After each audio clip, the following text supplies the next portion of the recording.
Alright, pero mula sa Pasko, pag-usapan naman natin ngayon ang climate change. Alam mo, Jules, ang bansang Pilipinas is the fourth most vulnerable country when it comes to disasters and calamities. Aalamin natin yung mga posibleng solusyon dyan para agapan yan. Together with our very special guest this morning, we have General Gregorio Pio Catapang Jr, retired AFP Chief of Staff. Good morning, sir. Welcome to Good Morning, Boss. Merry Christmas. Our pleasure to have you here. Salamat po for the invitation. Alright, sir. To start off, na pag-usapan natin yung patungkol sa climate change, hindi na yan iba dahil iyan isa sa mga major problem ng ating bansa.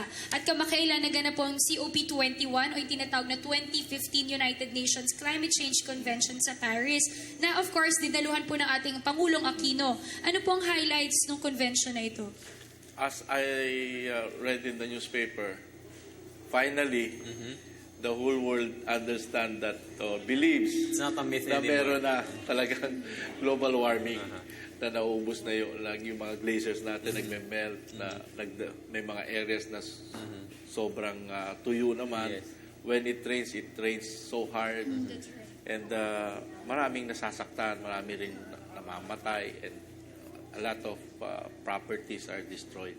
Kasi nakakatawa dito, yung ilang sa mga experts mismo sa iba't ibang bansa, sabi nila na walang global warming at walang contribution ng mga tao sa climate change. So at least ngayon, through the COP21, na-establish na meron talaga. Totoo talaga na merong global warming. At talagang nag-create ito ng public awareness na this is really alarming na talaga yung nangyayari sa ating mundo.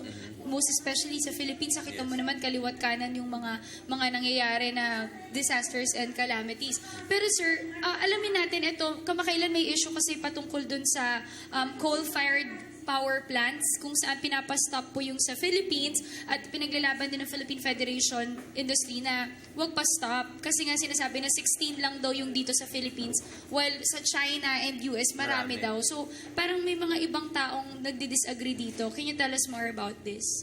Well, yun nga, it's one of the greatest polluter, yung coal fire. Unfortunately, we are not prepared for other alternatives. Ngayon pa lang tayo nagsisimula katulad sa Green City where I work for the BCDA. We are putting up a metropolis as big as Metro Manila where we will be using solar power. Yes. So, medyo Abrupt masyado. too late, too small yung other alternative power. Yes. O yung hydro power natin, we don't have enough.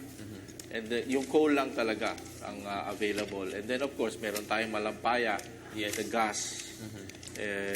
It's also, but it contributes a lot, but kulang. Kaya ayaw naman natin magkakaroon tayo ng brownout. Ayaw rin naman natin wala tayong electricity. We don't want also our factories to be closed.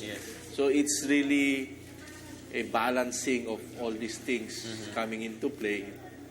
Fortunately, dahan-dahan natin ma-phase out yung coal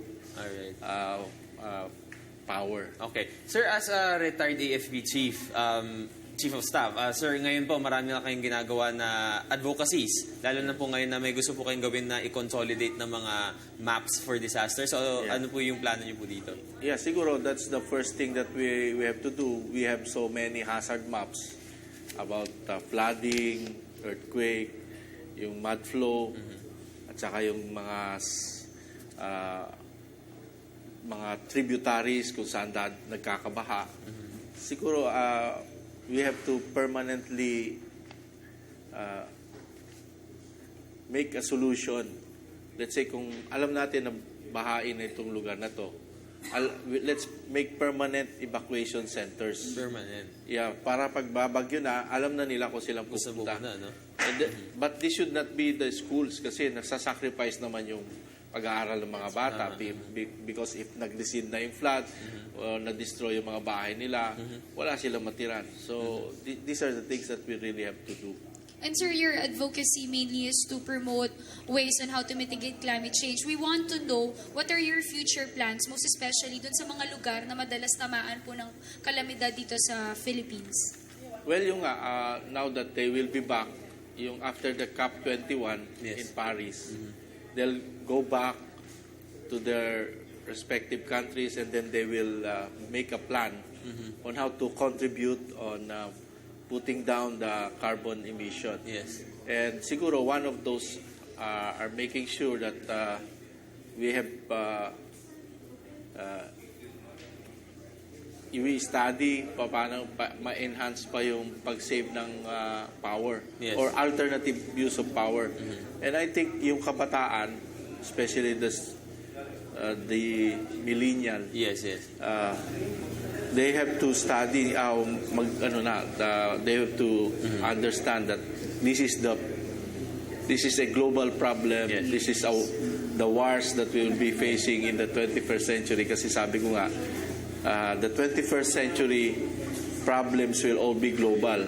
Yes. Global terrorism, global climate change. Lumiliit talaga yung mundo dahil sa technology rin. So, I think in the future, kailangan natin pag-aralan yung transportation natin. Yes. Kasi baka pwedeng pagpapasok ka ng eskwelahan, magbabike ka na lang. Malapit ka lang kasi sa eskwelahan. And electricity, electric cars, those are the things that we really need to look into. Alright, so ang dami nating natutunan ngayong umaga, Jules. Sir, before we end, do you have any message to our viewers, most especially dun sa mga kabataan ngayon na talagang hindi pa rin aware patungkol sa climate change? Well, I think yung ating kabataan, this is the problem that they will have to face in the future.